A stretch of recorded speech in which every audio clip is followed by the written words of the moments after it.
Hello, you are listening to On The Topic. Well, let's kick things off with a nice lengthy intro. If you're listening to this at the time of release, it is Easter. And apparently you're not supposed to eat an entire Easter egg in one sitting. But guess what? I'm going to go unhinge my jaw and I'm going to devour those Easter eggs in one whack. I'm Dan.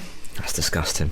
And I am a little bit sleep deprived and recovering from all manner of coughs and colds, but it's that time of year. And I'm Alex. And it's been a couple of weeks. It's been, Dan, hasn't it? Been a while, hasn't it?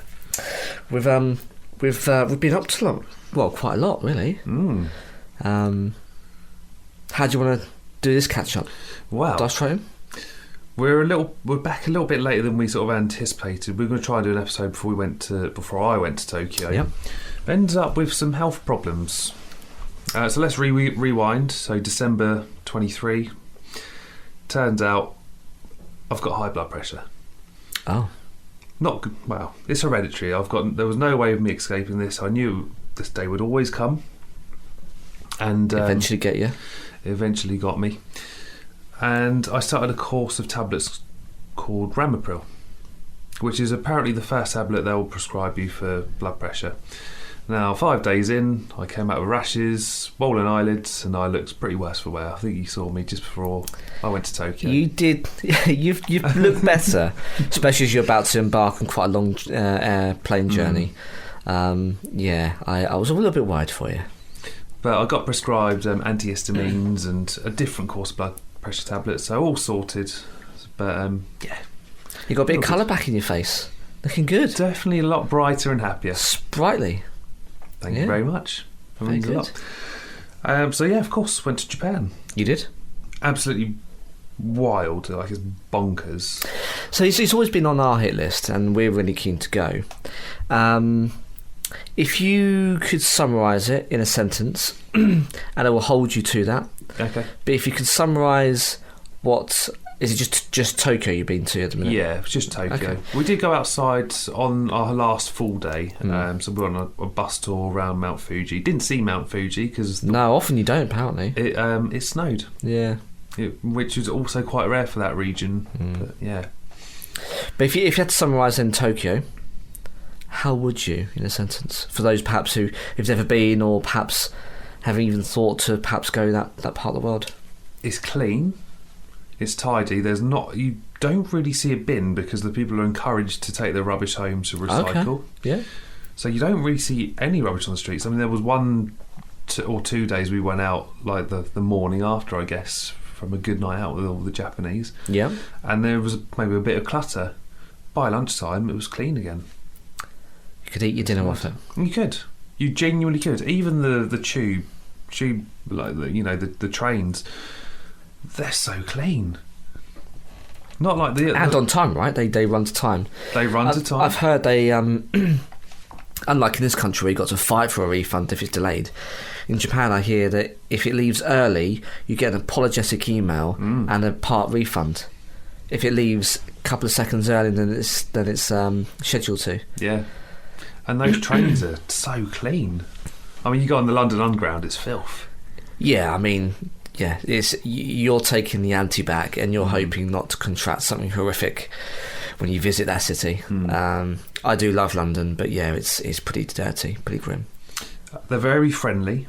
They're quite strict. So there was one day we went to the Marathon Expo with my other half, so she got a race number and go do a little bit of shopping. Oh yeah. And I had to leave. I had to go to the toilet. I couldn't get back into the expo. I said, I'd messaged her. I said, I'll wait for you outside. So I sat against the wall, just sat on my phone, managed to hook onto Wi-Fi, just browsing, and a steward comes over and said, you can't sit there, you're in a stadium. I was like, oh, I'm so sorry. So I scooched and I behaved myself. Oh, wow. Could have done the typical British thing, like, nah, mate, nah. Yeah, I'm all right, bruv. Yeah, exactly. So where were you supposed to stand if it wasn't where you were? I don't really know, to be honest. I just went back outside. Where there was like benches and stuff and just sat down there. But yeah, they are quite strict. Everything has a home, I get the impression. Very prim and proper. And I mean, there was a lot of hustle and bustle, very busy. We went to Disneyland one day, and like even you go to like the shops in like Paris or the one in Florida, you don't really see a Disney shop that busy. Okay. But people were just piling in for the merch. Oh, wow. It's absolutely bonkers. Good. The travelling's horrendous, like going to and from, 13, 14-hour flights, but do you know what? It was worth it. Yeah, good. That's really good. And then less luxurious last week, although a very nice city, we went to Oxford, quite out with the Catch Me Comic Boys. Oh, yeah. For the morning, which was quite nice. I'm still trying to persuade them to go into the studio just to re-record some music, but I don't think it's happening, Alex. Chip away, and eventually they might give in. Yeah. Although I'm sort of quite honoured to say, during our downtime, I helped my friend Todd, who I was in the band with, set up his podcast, Cool Careers Podcast. He doesn't need me anymore, but he's flying. Yeah, bless him. Good. He called me up for some advice, and I said, well, have you got a logo? I mean, have you got a theme song? Have you got this and that? He sort of looked at me a bit bewildered on this phone call, and do you know what? He went out and he smashed it. Good on him. He's got about 3 or 4 episodes in. He releases an episode every Friday. He's got some cool guests, as you can imagine, Cool Careers Podcast. Last week, I think he had someone that works in creative at Brewdog. Oh, right, yeah. Yeah, so he's doing well, bless him. Wow. So I've let him loose now. He doesn't need me. He comes to me for advice every now and again, but no, he doesn't need me. He's flying. He's all good. He's left the nest. Yeah. He spread his wings and he's off. He's flying. That's it. Good on him. Excellent. What else? TV. Oh, yeah. What have you been up to? What have you been watching? Because I'm pretty sure people are already sick of like the first 7 minutes of me rambling on about. No, it's interesting. So in order to answer this question, I guess we'll go back to I guess just before we were due to record and towards the last episode. So we have another member of our family.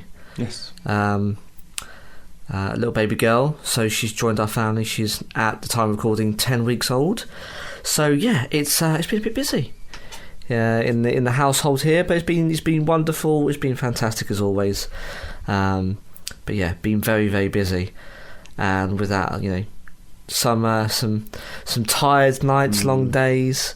But yeah, it's if you spoke to any parent, they'd say it's worth it. And it is. So yeah, it's been busy bedding in and understanding, what family life looks like now with another kid in the house. But it's great. It's really good.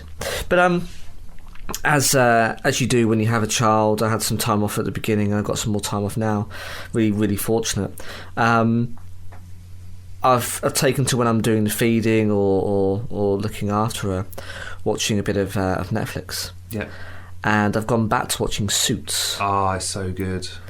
And I think I must have, because I don't really recall season 5 where I am at the minute, where Mike gets found out and ends up in prison. Yes, yeah. Now look, that might be a spoiler for some people. I'm not going to do the spoiler klaxon. It's been out for a long time. The last season is due to come out on Netflix. So look, it is what it is. I'm sorry if that was a bombshell for you, but I mean, the guy was literally, it was written from the first season was going to get found out.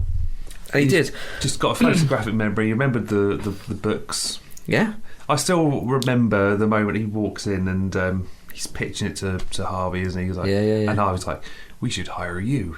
Jesus, I'll give you the 10 grand signing bonus right now. I was like, oh yeah. It's such a good series. It's brilliant. That was one of our COVID binge watches. It's just phenomenal. Yeah. I remember bits, because it's been quite a few years now since I've seen it, maybe 5 or so years. But I blast all through the seasons, because of course, Netflix just let it continue and tick over. And I'm on season 5 at the minute. And thoroughly enjoying it. I mean, they're all fantastic actors. By what is it going to be, 70, 80 episodes so far in? Yeah. They've got great backstories. The actors have got great charisma between them. You can tell they're having fun. And yeah, it's great. So yeah, I've been watching a bit of that. I started X-Men 97. It's phenomenal. Did you get that nostalgia that you felt as a 9-10-year-old kid? But it's got a little bit more polish, and I don't think that's a bad thing. So I think it's it has its callback to the 90s. Yeah. And it feels, I think someone summarised it really, really well, and I can't really do it justice, but I think they said it's familiar, it's nostalgic, familiar but new. Yes. Yeah, and I think it is, because, you know, if you see the artwork, it's still hand-drawn. It's still hand-drawn, it's not CGI. So you still kind of got that aesthetic.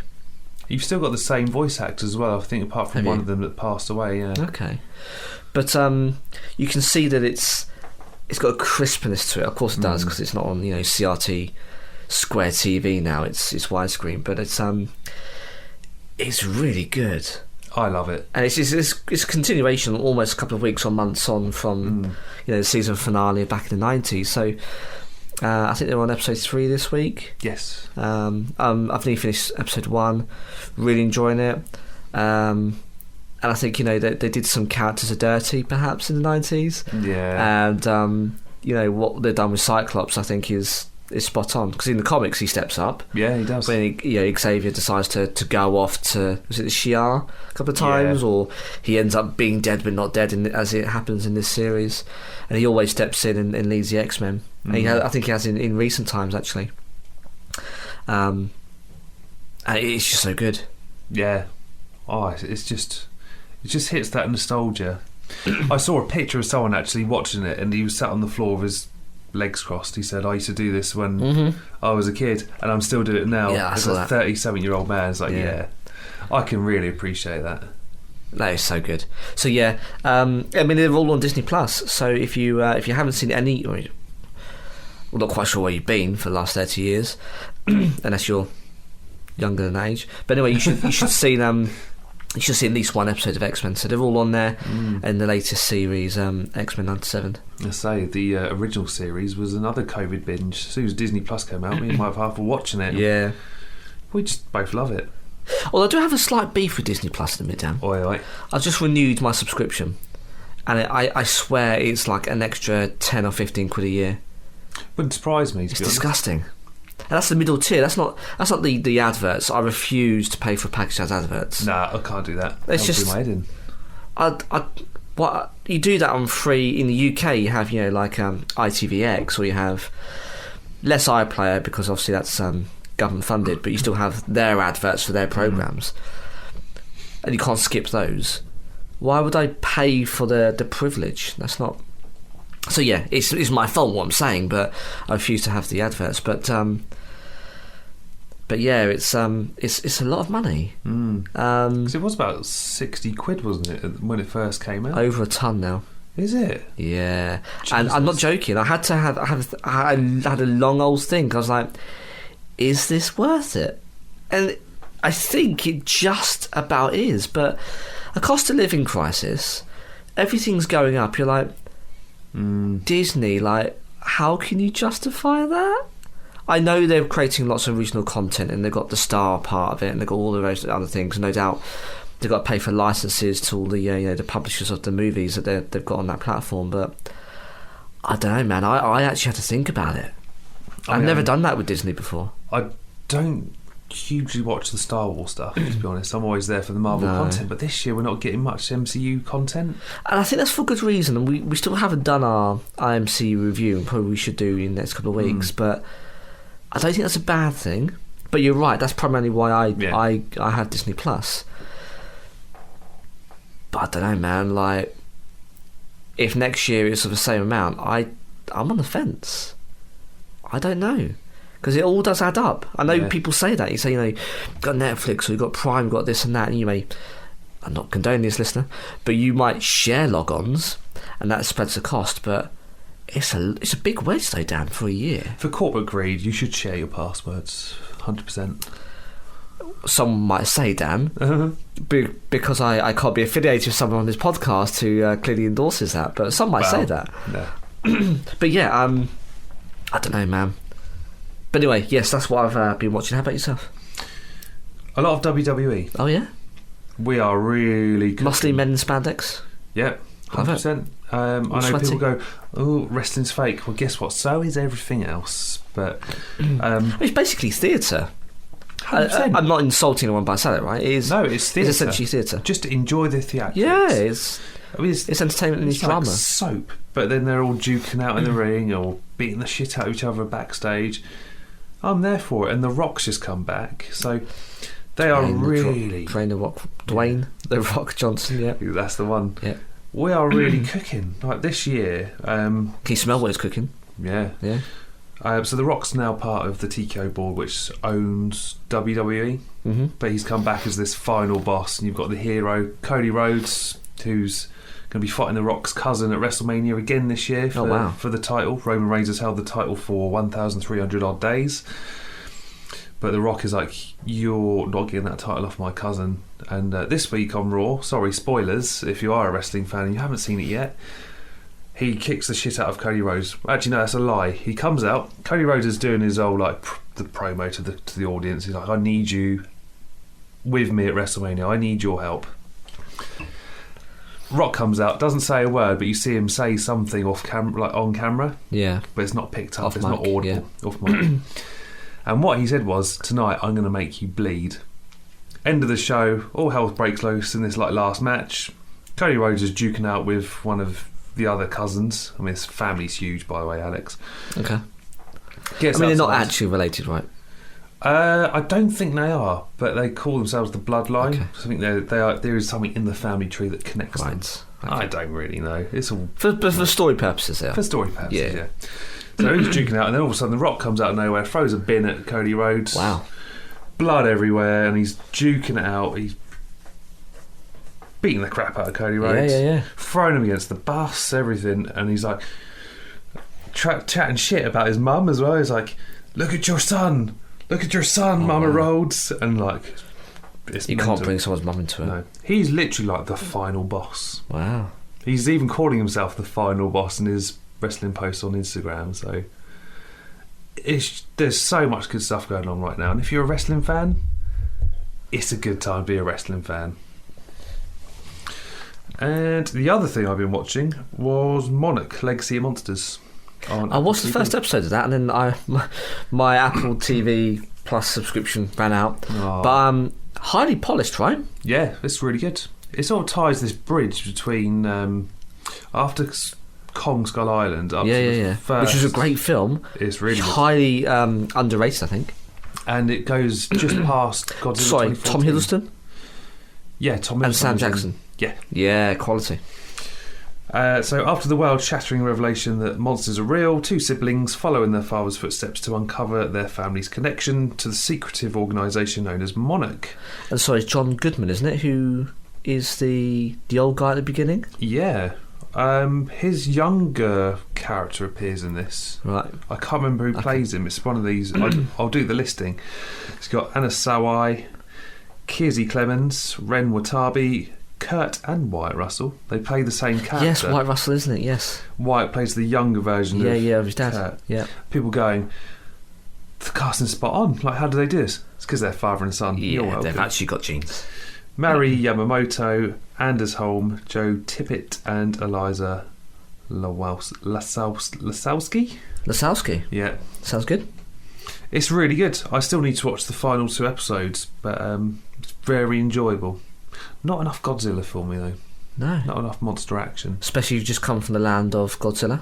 Yeah. We found a road, actually, in Japan, where there is a massive Godzilla, peering out from the buildings. Oh, amazing. I might have to share that on socials. I think you're going to have to. I put the picture up. It was our first day, actually. We just got in Japan after a mega long flight. Decided to go get McDonald's, as you do when you're in Japan. And we found the street, found the Godzilla. I put the picture up, and my mate just posted, "Fucking Godzilla!" He's there. He's there. Did it make any noise? Was it animatronic, or was it? No, it's idle. Just idle. Static. Okay, but still cool. Yeah, super cool. What's really odd, actually, going back to Japan, the things you expect to see a lot of, you don't see a lot of. Okay, like Pokemon, because it is big over there. It's massive. It's really big. Nintendo, didn't really see a lot of that over there. Maybe we're just in the wrong places. I don't know. Okay. Weird. Yeah. But that was it really for television. Didn't really spend a lot of money in Japan. There just wasn't much for me there, and I ended up coming home and buying a PS5. As you do. You go on Yeah. holiday, you come back with change, which is quite rare, and you sink it into a lovely console. Yeah, it's only a second-hand one, but I bought Spider-Man 2, Brilliant game. which we're going to talk about, Yeah. obviously, and Final Fantasy 7 Rebirth, which I started playing, but I felt really overwhelmed in the open world. Oh, right. So I've just stuck with Spider-Man, which is just, it's fantastic. Let's just appreciate for a moment that you can use some web wings now and glide through the through New York. I mean, web swinging has really developed since, you know, the 2000s when the first kind of Spider-Man games came out on the PlayStation. They are obviously, as you expect, different games, but because they've expanded the map, so you had parts of Manhattan and bits of Queens now, don't you? Yeah. Whereas it didn't have before.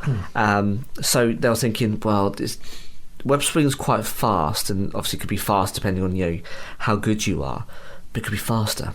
So yeah, they've come up with this.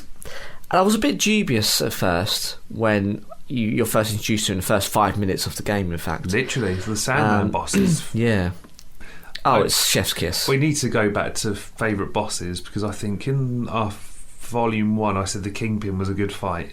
Again, open the game. Yeah. Open the game, but the Sandman boss fight is brilliant, because you're flipping really between both Miles and Peter, and you're gliding and dodging out, and thrown through buildings and fighting little Sandmen. yeah, it's really, really good. But yeah, the wings I think really works actually, and just makes it more fun to traverse such a large space.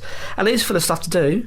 You know, there's still random events, and there's lots of side activities which actually they still cap you at certain stages, so you can do all the side missions, and when you've done that, you can then do the next main mission, and that then springs off more side missions.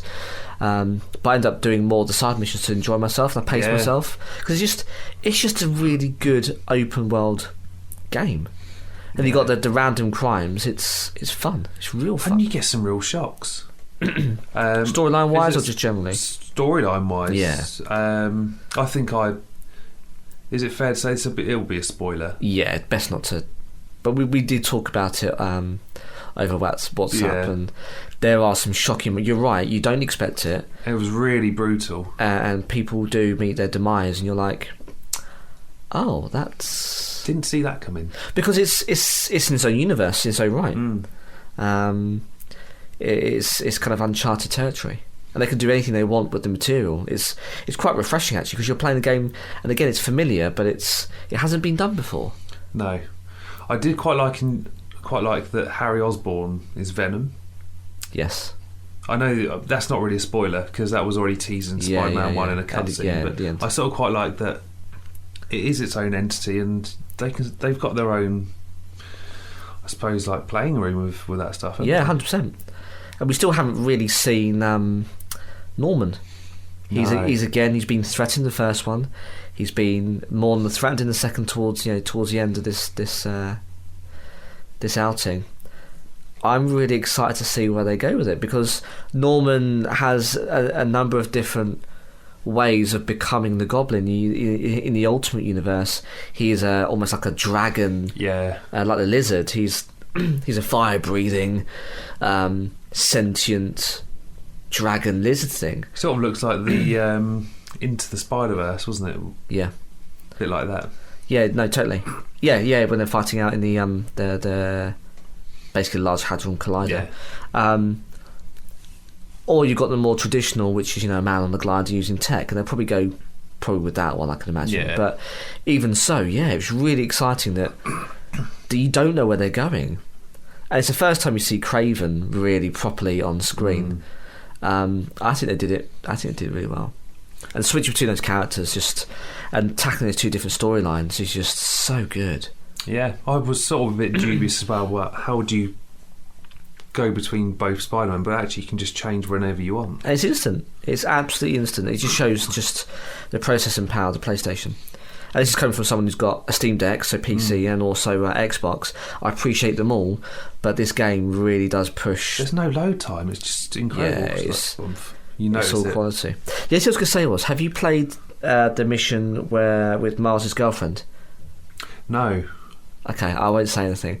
But that, I think, is my favourite mission. Because I think it's very well handled. I won't say any more. Perhaps we'll revisit another time. But if perhaps the listeners play Spider-Man 2 and they know what I'm talking about. But it's very well done. I've only got up to the bit where we've been to the fun fair with Harry and Mary Jane. That was a lot of fun. And then you got all the different rides, and then we've just gone back to the lab, and Harry's obviously sort of testing out his new powers. Yeah. So I'm quite excited to see. They grab pizza at the end. But I did complete Miles Morales, I think, just after the last time we recorded. Okay. That ending literally had me bawling. Yeah. It's really sad. But again, it's a bite-sized Spider-Man game. It's really well done. Yeah. None of that was filler. Really well done. Times so beautifully. I was going to say, I've been smashing Helldivers 2, Dan.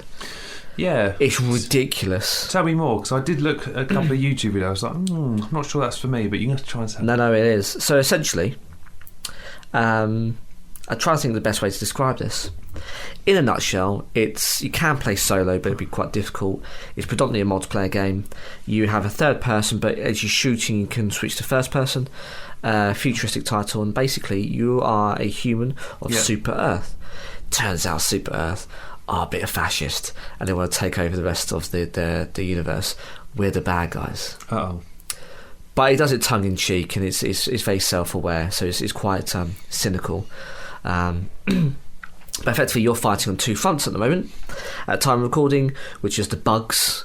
If you've seen Starship Troopers, it's effectively that. Awesome. You're a grunt with a gun shooting bugs who want to kill you, and they've got large claws. You do missions where you've got to take out outposts or take out nests, or you've got to do this. But every mission ends up in you having to evac. So you call the evac, and you get swarmed, and you've got to hold your position. You've got access to whatever you choose your loadout to be, so airstrikes or defensive turrets or special weapons. But I've had some nail-biting times where your dropship comes in, your Pelican, and is shooting down as it's trying to clear the landing area, and you're frantically blasting clips and lobbing grenades. And it's purposely got friendly fire off. I never understand what's the right way around. But basically, you can kill your peers very quickly. Oh Christ! It's not like you walk in the way and the bullets just go through you or bounce off you. No, you're dead. Oh dear. There's no way of turning that on or off depending on, I don't know which way it works. But you have a number of different call-ins, so you can call yourself back in. So you're basically, if that person's died, you just get the next grunt who gets basically thawed out in the in-game world, thawed out and then dropped straight back into where you were before, and you continue the fight. Oh wow. And it's really good. Now that in itself is really fun, and you collect stuff as you go throughout this mission, and missions vary in different objectives. And as you go, you can unlock certain weapons, as I say, or certain airstrikes, or this and that. But more metaphysically, more on a larger scale, it's a bit like D&D. Okay. In as much as you've got Joel. Now Joel is apparently a name given to the lead developer of Arrowhead Studios who do the game, and he's basically the games master. So on this map of quadrants and sections, he'll give you a major order, and that's where the community's got to go to a certain planet and eradicate the baddies. I should say the other faction at the moment is the automatons, which are basically robots like Terminators. The whole planet Terminator, they've got guns. What? And it's like robot Vietnam. It's terrifying. You've got these glowing red automatons running at you, shooting, and you've got to shoot them back and dive, and it's really good. Basically, Joel will say, right, today you've got this major order, it's going to take 3 days. By those 3 days you need to have liberated this planet and held it, this planet and held it, and this planet and held it. Or you've got to do this set of mission. So the community-driven missions, you can still play whatever you want, you don't have to do that, but if you do, you're rewarded with medals, and those medals then you can unlock on war bonds. So everyone's played COD, war bonds allow you to unlock next armours or cosmetics or guns, and you don't have to pay a penny. Once you pay for the game, which in the UK is $34.99, cheaper, probably 50% cheaper than a AAA title, but I'd say arguably better than those. You can very quickly earn in-game credits, so you don't actually have to pay you a penny. When you complete those orders, then you get rewarded with your medals, and you unlock the guns and all the rest of it.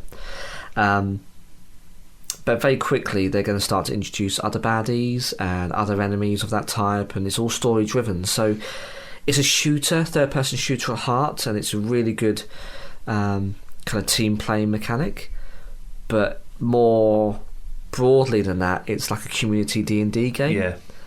Where there's this guy who's controlling stuff, and you don't know what he's got planned, but they're dropping in new content, so new vehicles and mechs, new weapons, and it's all for free. You've all paid for it, and they'll never be behind a paywall. Not like the Avengers, then.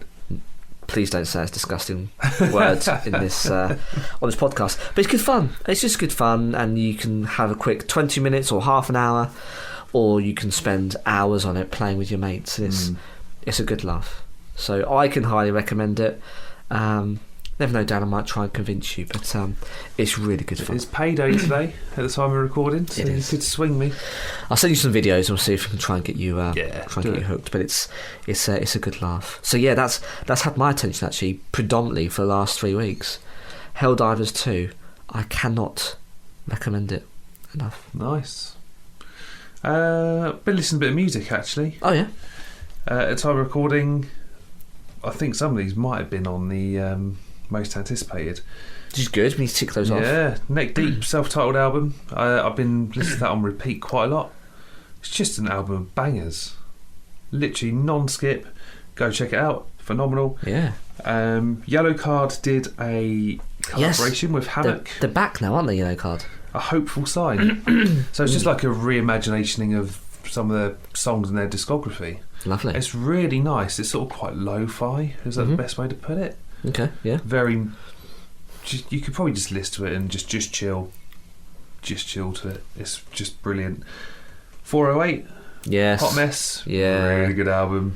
I mean, 408. I mean, you recommended it to me, and I yeah. picked them up. I don't know how I came across them. It's probably one on the YouTube reel, but oh, it's so good, Dan, aren't they? Like, they're absolute bangers, and they're proper pop punk. Yeah.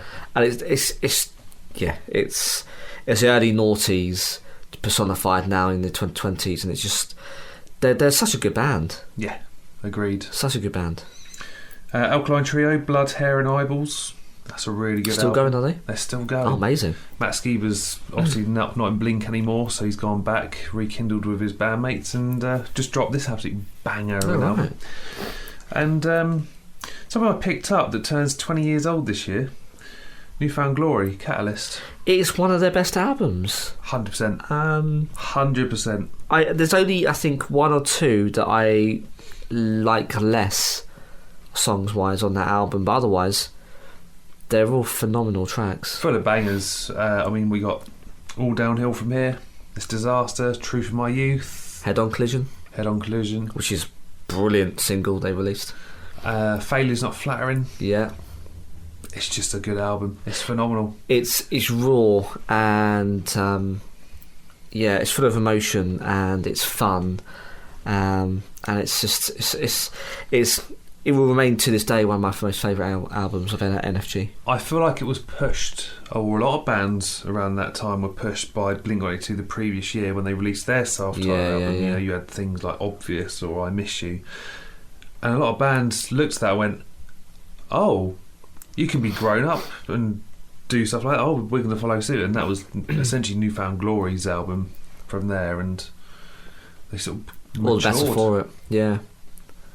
What an album! 20 years old this year. Yeah, it makes you feel old, man. I think they're doing some tours, but that's it really. For you, as I say, last week I was in the O2, Dan.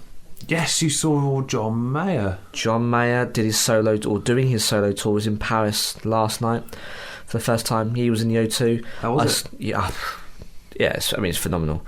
He hasn't been back since COVID, obviously. Solo tour, so it's all acoustic.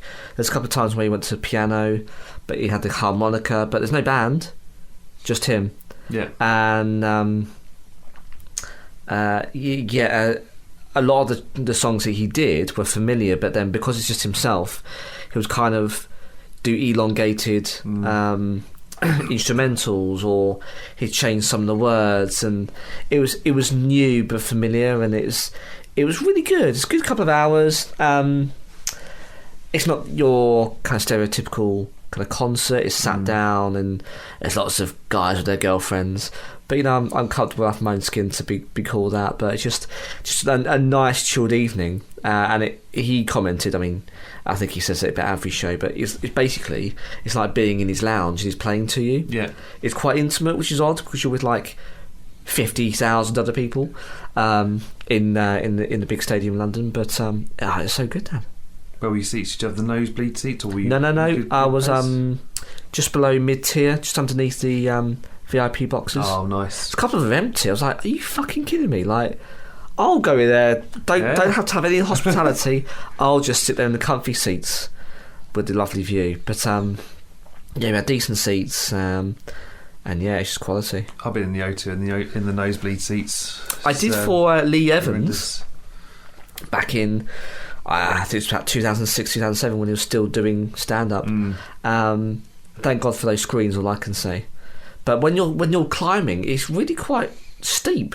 And they're quite hard stairs. I mean, you might go, obviously access stairs, but they're like proper concrete stairs. Yeah. If you trip or fall down, you are tumbling. That's going to hurt. That's going to leave a mark.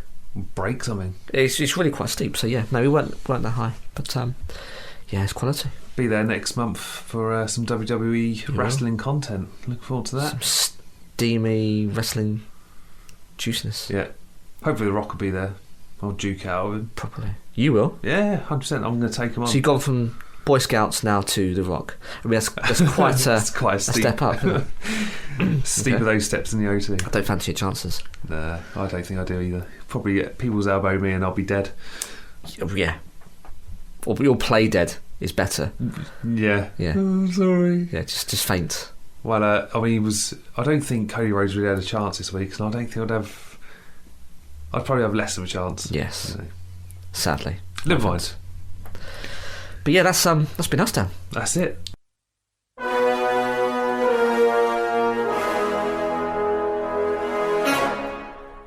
What we got coming up next? Well, we got this has been on the socials for a while. Saddest movie deaths. Yeah, people cark it and it leaves us in tears. But which ones? And actually, we got quite a lot of listener content. We did, yeah. Got input. Got a few comments. Yeah. So looking forward to going through that episode. It's going to be a good one. What else? We're going to do the Mad Pooper. The Mad Pooper. Suggested to us by one listener. I think my friend sent it over and I sent it to you on WhatsApp and you were like, yeah, why not? It's a bit of our humour. Yeah. You probably wondered, what is the Mad Pooper? Well, it is a woman that was going. Is that confirmed? We do know her identity? No, we don't know the identity. But we do know it's a woman? We know it's a woman. Oh, okay. And she going on the runs and defecating in people's gardens. Cool. But I guess there's more to it, right? Yeah. Yeah, okay. There's a lot more. I haven't started my notes for it yet, but I started reading up on it. It's quite odd. Gross? It is quite gross. Yeah, I can imagine, yeah. But it's sort of humour, though, isn't it? It is. It's left field, and it'll be part of the rabbit hole playlist. Yeah, I'll try to think of the right term to use. I'm not sure if I'm quite looking forward to researching it, but I think it'd be an interesting read. So yeah, we'll be doing that one. Yeah, we're going to do Kit Kat taste test from Japan. We will. So you've come bag in hand literally to this episode. I'm going to rifle through and see what goodies we've got, and yeah, we're going to do a taste test. Hopefully it'll be on video, so it'll be on YouTube, and I believe we can upload it to Spotify as a video as well. I think you can. I've had a thought, Dan. Go on. You know we've been invited to that opening. Yes. Did you read what that opening was? It's all sorts of creatives, isn't it? It is. You thinking what I'm thinking? I'm thinking what you're thinking. Listener, basically, in the next couple of weeks, we've been invited to a grand opening of a new venue in Portsmouth, which effectively, as Dan said, it's for creatives. But as part of one of those creatives is a recording studio, a podcast studio. So we might see whether we can try and get a cheeky little visit in there at the point. Just need to have a quick look. Pool House. Yes, that was Pool it. House UK in Southsea. It's a Pool House opening event. So we're going to be going along to said events. Taya has invited us, so we'll be there. Thanks, some Taya. free nibbles. Yeah, thanks, Taya. Free nibbles and big wigging and rubbing shoulders with the creatives of Southsea and see if they can do us a solid. Better take some stickers and magnets with us. Oh yeah, good idea. Try and bribe them. Share some merch. And we've got Pixar Theory as well, right? Yeah. I don't know if that's going to be a dark one, but I know a lot of the films sort of tie into each other. Yeah, it's all connected, listener. We're not talking about the MCU now. We're talking about Disney Pixar films. And yes, some of them they're pretty dark. Yeah. Quite look forward to diving into that one. Yeah. But if you want to keep an eye on those socials, we are on Facebook. This has been a while. Facebook, X, Twitter, Instagram, TikTok, at On The Topic Pod. Threads, yeah. Same handle. We've got Gmail, which is on the podcast at gmail.com, and then Alex, we've got WordPress and YouTube. Yeah, so WordPress is on topicpodcast.wordpress.com. On there is our ugly mugs, our bios, our back catalogue, and our newsletter, so you can subscribe, be notified when there's a new drop, and there's some bonus content there as well. Yes. So I talk about some nostalgia recently from my Christmas present. Christmas birthday present? Present. That Dan's, you can't see this, and I'm pointing to a lovely Wolverine that's adorning my desk here in the podcast studio. So there's some bits about that. We'll talk about our 5th birthday. Yes. And we had some delightful nibbles. Some glorious content on that. That was a really good visit out to the customs house. Birthday. I know, man. Crap, it's effectively next month. Shit, it is, May. isn't it? Yeah. Got to think about that. That's what I'm going to be doing. Anyway, so that's all on there, so you can go and peruse and have a look. And yeah, we've got YouTube. So every single episode from OTT number 1 to what is now 103, 104 is on there. All you've got to do is go and search for On Topic Podcast or at OTTGITS. Get in the sea. Get in the sea, listener. And you can stream and listen to all of our episodes on there. Don't forget though, when you visit, hit the subscribe button and smash that notification bell, and you'll be notified when a new episode drops. Yes, indeed. Go do that, please. And for another week, well, I've been Dan. I don't really know I'm going to see this episode out. I'm just Dan. And I'm going to go and try and get some shut eye. But we'll be back for another delicious, timely episode. I'm Alex. We'll see you next time.